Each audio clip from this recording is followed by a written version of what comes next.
Bonjour, bonsoir, ça dépend de l'ère à laquelle vous nous suivez partout dans le monde à travers cette émission Savoir et faire savoir. Vous nous suivez sur www.benidarstudio.com, sur notre chaîne YouTube benidarstudio.tv ou sur votre chaîne de télévision préférée Africa TV. Bienvenue dans cette émission Savoir et faire savoir. Savoir et faire savoir est une émission taillée sur mesure, conçue pour vous, les élèves, les étudiants, le parent, le jeune, bref, toute la population entière. Une émission qui met toute la famille entière au grand rendez-vous du savoir sur les mots, les termes, les sports, la culture, la politique, la religion, l'entreprise, les produits, l'événementiel, les personnalités, ainsi de suite. Alors, votre émission Savoir et faire savoir, c'est une émission socio-culturelle qui traite de thèmes et de sujets choisis qui prend forme. Mais bien sûr, ça dépend du thème et du fond.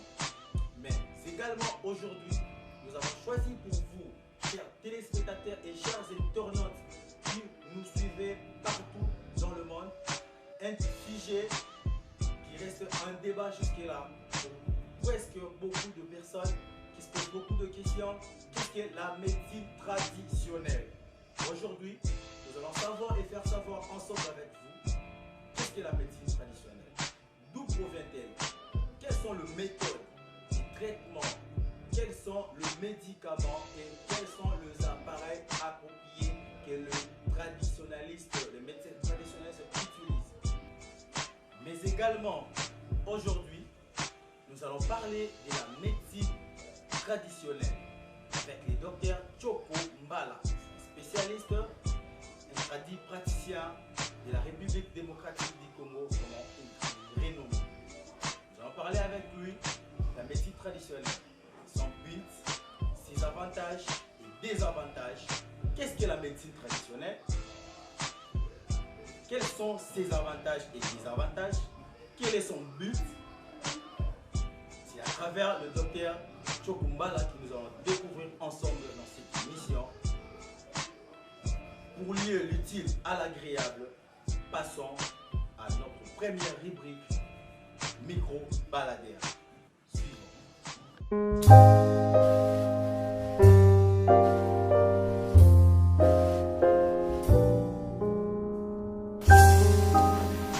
Dans le souci de savoir et faire savoir si la médecine traditionnelle, nous avons entrepris de faire balader notre micro dans la ville de Kinshasa, précisément dans la commune de Lemba, où nous avons consulté l'ensemble du grand public en l'interrogeant sur les connaissances spécifiques, techniques de traitement ou de guérison et trait à la médecine traditionnelle. Certains se sont exprimés librement. Bon, en parlant de médecine traditionnelle, toujours déjà tradition. Donc cela veut dire que outil à partir de coco nabiso. Donc c'est juste une médecine basée mini sur les plantes quoi. Il y a une médecine traditionnelle. Donc c'est un peu ça. Bon, parce que parce que coco na biso ya kala, babane ko vivre na bakisi wana bon coco uta kala, babane ko vivre nango. Parce que batu il y a prostate parce que prostate rein nini eza maladie ya lelo te banda pe kala oyo esasa pe bakoko na biso lelo nde bakombo na ngambo te bimi nde ezosala kwa embuye biso mais ezalaka nango banda kala mais kwisa bokoko esalisaka pe esalisa bato. Bon nde nayebi eza bakisi ya biso ya bokoko bakisi ya bokoko nde nayebi bakisi oyo totraitaka biso na nde ya bokoko kwa traditionnel ezali docteur ya obasela biso bakisi ya bokoko, c'est ça. Neti traita par rapport ya hémorroïdes, neti basi babotaka te, donc ba maladie ebele vraiment. Par rapport à connaissance tanga na monaka banzete na bakasa, c'est ça. On a la bonne connaissance tanga. Oui, premièrement ça malamu parce que biso ba OP tout ça ba témoignage parce que on n'a pas bela qui a mélange on a comparé on a qui ça normal on a mindele na bisona ya biso za makasi par rapport na bon parce que on a ma bela qui a mis bebando déranger mettons en meli surtout bazo benga suri bo pikili ki beaucoup d'eau en zoto on est bien monté yango nde vous m'attend bela qui on a santé vraiment bo pikili ki normal do yango meza bien en tout cas pour nga vraiment ezala malamu oto nazomona vraiment bato ebele ba se retrouver na sima ya bakisi ya bakoko wana ngamo premièrement na mekara yango na se retrouver parce que na vraiment déranger net ya baba Congo pasi mais na essayant une fois na se retrouver vraiment dans une solution sauter le lot bakisi vraiment beaucoup que traiter la maladie belé net on a melenga za mutu na sala misama boko mona beta mizina ba feta rote maboy pendant sous 10 heures du temps bando tema ki zo beta kandule metango mabaya kanguna santa mabo pikili ki normal na ba ninga o batikali o ba meka on en terme susu balinga neti ba dimne yango donc na pesa bango vraiment conseil que ba essayer ba se retrouver vraiment ba se retrouver pour bakoko ezali ezalaka petit lelo ezali to robosa na yango ti parce que bato ebele ba omo dépendre car na bango bato wana ti mais to bosani ke bakoko ezali. Oui, bon, selon connaissance na ngai na koyi koloba métier traditionnel pendant na utiliser ngo mingi te mais ndenge toyoka pa ya bato ne toyoka pe ba master mususu ba grand frère mususu ba papa mususu ba utiliser ngo keza bien pona ba maladie mususu. Bon, naebi que qui c'est bon coco c'est bien et ça ça ramène et logo est différent ils ont sa différence entre qui c'est bon coco na qui c'est mundele dans le laboratoire ils ont l'acception dose ni mutako mais la kir ni mutako mais là c'est pour combien de jours où la ko banda qui passe ici mais qui c'est bon coco et ça na kirte bon et cause na kir de moment balba que mais là moi 3 litres ou bien mais là moi 2 litres mais pas mundele tout le monde ça va comprimer mais mundele ba que na dose pour maladie pour aussi na dose pour maladie pour aussi mais tout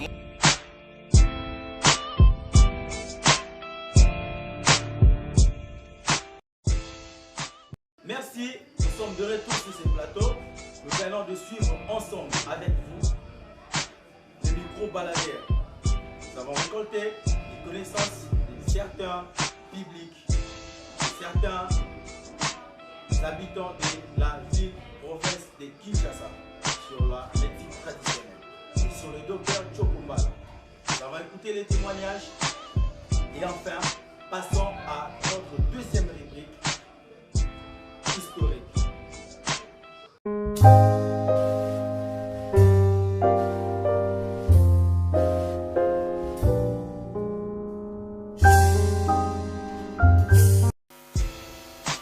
La médecine traditionnelle est la somme totale des conséquences, compétences et pratiques qui reposent sur les théories, croyances et expériences propres à une culture et qui sont utilisées pour maintenir les êtres humains en bonne santé, ainsi que pour prévenir, diagnostiquer, traiter et guérir de maladies physiques. Selon la définition officielle de l'OMS, la médecine traditionnelle se rapporte aux pratiques, méthodes, savoirs et croyances en matière de santé qui impliquent l'usage à de fins médicales de plantes, des parties d'animaux et minéraux, des thérapies spirituelles, des techniques et des exercices manuels, séparément ou en association pour soigner, diagnostiquer et prévenir les maladies ou préserver la santé. Dans les pays industrialisés, les adaptations de la médecine traditionnelle sont nommées complémentaires, alternatives, non conventionnelles ou encore parallèles. Merci. Nous sommes de retour sur ce plateau avec Ben Kadiena, votre présentateur de l'émission Savoir et Faire Savoir. Nous venons de suivre notre deuxième rubrique qui est l'historique. Nous avons appris ensemble avec vous qu'est-ce qu'est la médecine traditionnelle selon nos ressources de connaissances. Nous avons parcouru la bibliothèque de Kinshasa, le page web sur internet. Nous avons parcouru tout le livre de la capitale du monde entier pour savoir qu'est-ce qu'est la médecine traditionnelle. Maintenant, nous allons recevoir pour vous Messieurs Choko Mbala. C'est un docteur tradipraticien avec qui nous allons parler brièvement de la médecine traditionnelle. Sans plus tarder, nous allons passer à notre troisième rubrique. Invité suivant.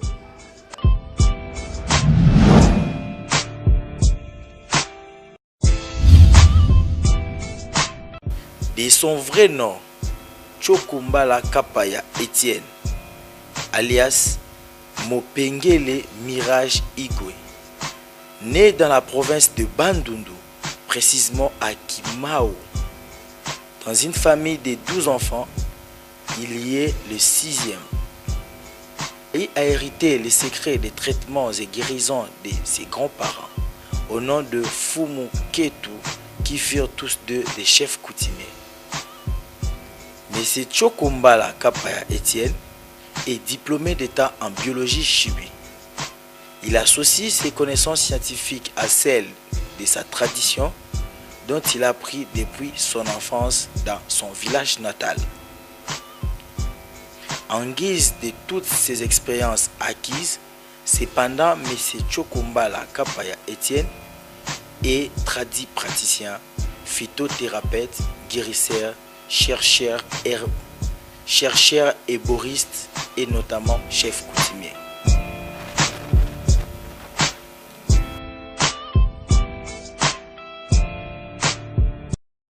Pour le baquet, médecine traditionnelle, ezali médecine oyo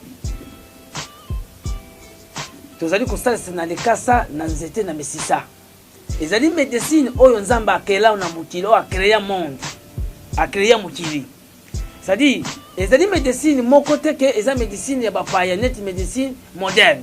Médecine traditionnelle, nous se limitons seulement pour nous traiter mutu na lekasa na nzete na mesisa. Donc traditionnellement, eza médecine moderne. Médecine traditionnelle, ezali médecine oyo et peut sa valeur. Ezali première médecine mère on a goloba. Après médecine moderne, c'est-à-dire ezali médecine traditionnelle parce que y a déjà médecine mère. C'est-à-dire avant médecine moderne ebima. Pour médecine moderne, ezali médecine africaine te. Ezali médecine nabisote. Médecine moderne, ezali médecine ya bapaya. Quand vous êtes moderne, on est déjà en sorte ya mundele. Mundele mutameme yango. Guérisseur, différence ezali entre guérisseur na et tradipraticien. Guérisseur d'abord est un mot global. Na pasteur peut être guérisseur. Donc motinus tu o azo exercer. Motinus tu o abikisaka o asalisaka. Babenge guérisseur traditionnellement. Motinus tu o asalisa bokoko. Babenge guérisseur. Même féticheur azana kata guérisseur. Même marabout azana kata guérisseur. Même na bakatokoli wana nyonso tu bazana mo guérisseur. Nazali d'abord nazali guérisseur. Pour guérisseur na lobike ba kombo wana nyonso tout ça dit nazo combiner ba kombo wana nyonso. Pour naza guérisseur nga moko. Ezali na ba maladie o mususu zo mona ke za anormal on nazo traiter. Na kati de guérisseur wa. Guérisseur za mutu moko o aza limité te pour traiter ba maladie. Un vrai guérisseur, il va associer na ata ya molili parce que comment le guérisseur azo ko associer ba maladie o zo mona ke yena ndenge ya kobwa kela. Mais nous avons aussi des pouvoirs ancestraux. Comme nous avons combiné Namoko, nous avons chef coutumier, nous avons des pouvoirs ancestraux. Laissés par nos ancêtres connus par Dieu. Le pouvoir wana. Un vrai chef coutumier, ça c'est parce que chef coutumier, azali moto ça la défense c'est belé makambo ko nae comme moi. Ça dit chef coutumier azo mona makambo même yabutu. Et c'est ça comprendre. Quand nous parlons de pouvoir ancestral, pouvoir ancestral les pouvoir oyo, ezo sunga batu. Que non likambo boyeko kuyana ndenge moko ya mabe, mais chef coutumier amonyi. Un vrai guérisseur, azo que malade na yo yenango et pas na ye. Mamso vous a déjà okufaki na yo. Mais ba même malade wana place ya koko peso kisa yake non. Na ko traiter mala moko te, il faut mutu wana to longole na place ya azali. Po aza mutu bakanga. Azali mutu déjà ba bebisa. Aza mutu mo malade o aza nango eza malade normal te, eza ya nzambe te. Avant de traiter, nous devons commencer d'abord à faire des cérémonies. Quelles sont les cérémonies? Bozo na nzamba, na nzamba.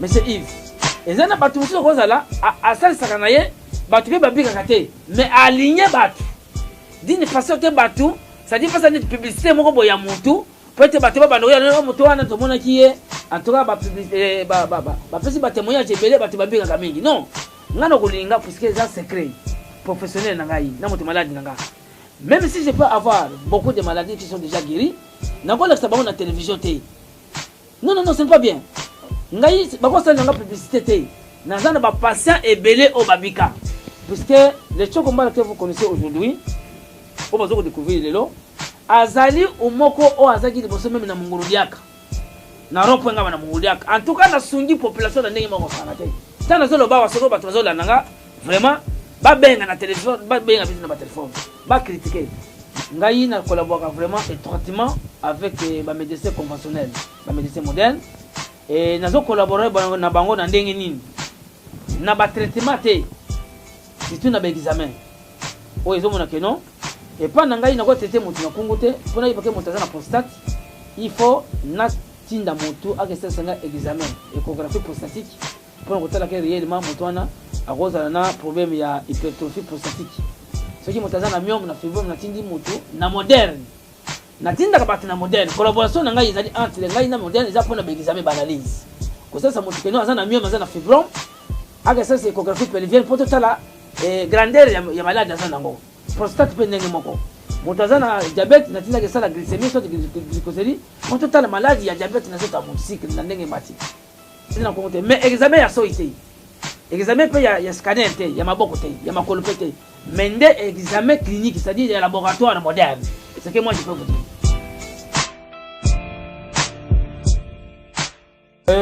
na koloba na musala nanga na ndenge na sali pona yebana na mukili mobima ba yebanga c'est-à-dire que na kosala que na sali baboule ebele depuis 1986 na bandaki musala oyo po bato bana kuya na ganya ko banga partie ya mboka mais na Kinshasa na ye kuza brevet o l'état aye ko pesa nga mikanda on a confirmé depuis 1995 na 95 nde ministère ya santé aye ko pesa nga puisque na commission koyo na kati association o eza sabiti gratif o de bengi Union nationale de cancer du Congo po ba yeba que non mwana mboka choko mbala akoji kozala na rang ya baguerrier akokozala na catégorie boye à partir ya 1995 nde na yo kozwa brevet de service na yo kozwa certificat d'aptitude na yo kozwa licence de art de guérir na ministère de la santé et pas ya secrétaire général de la santé na yo kozwa brevet na 2000 ans.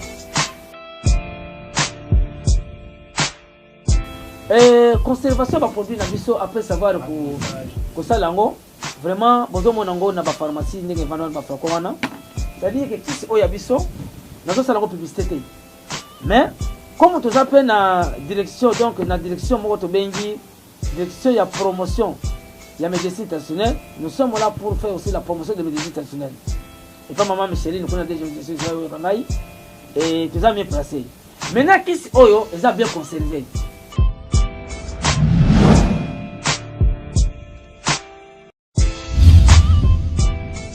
La pharmacie totango pona ko garder kisi l'état ezali moyen bébé zate et vous ça la même une année et vous ça la même 2 ans qui se bébé baté ils a bien conservé ils ont la date de fabrication ils ont la date d'expiration c'est-à-dire les aboyé posologie na indication ils a bien très bien les aboyé dosage ils a bien déterminé les awana parce que tout ça il va bien que et contenu d'abord il y a flacon ils a flacon il y a 200 ml 200 cc. Maintenant qui sont ici na katawa mukolo po mele yango il faut la âge na ye mwana muke po mele il faut la poids na ye na âge na ye esengi pour ko ça ce qu'on appelle dosage quantité suffisante na mutu na âge à mutu na poids na ye esengi pour à consommer et pour le moment noko lobake chokombala azolo ko ba partenaire ba produit on est sur ce monango ils en ba flacon d'origine nous sommes monango wa ezo lambama d'abord na niveau ya médecine traditionnelle dépend nanga moko d'abord chokombala na niveau na ngai eza na niveau moko te ya laboratoire moderne maintenant ce qui te sent que à la longue et que to sali engagement ba partenaire ba monani na pesi bango baformi na ngai là où nous pouvons associer ce qui l'état gouvernement na biso alingi ke bakisa onga na zana ngo comme ezo traiter batu mingi ezo bikisa mokili mobimba batu bandima yango ezo sunga batu vraiment très bien na place moto ako passer intervention chirurgicale mais bakisa nga ezo sunga na motaza na mio mazana figo mazana kisa za memory tout comme ça bakisa zalia quoi ezao plusieurs maladies ce qui va kolinga ke un jour bakisa ko na laboratoire moderne parce que la prise en charge dans la seconde formule on est côté na laboratoire moderne mais pour le moment ils ont un laboratoire nanga traditionnellement mais na valoriser ngo na chama na baforako d'origine ni za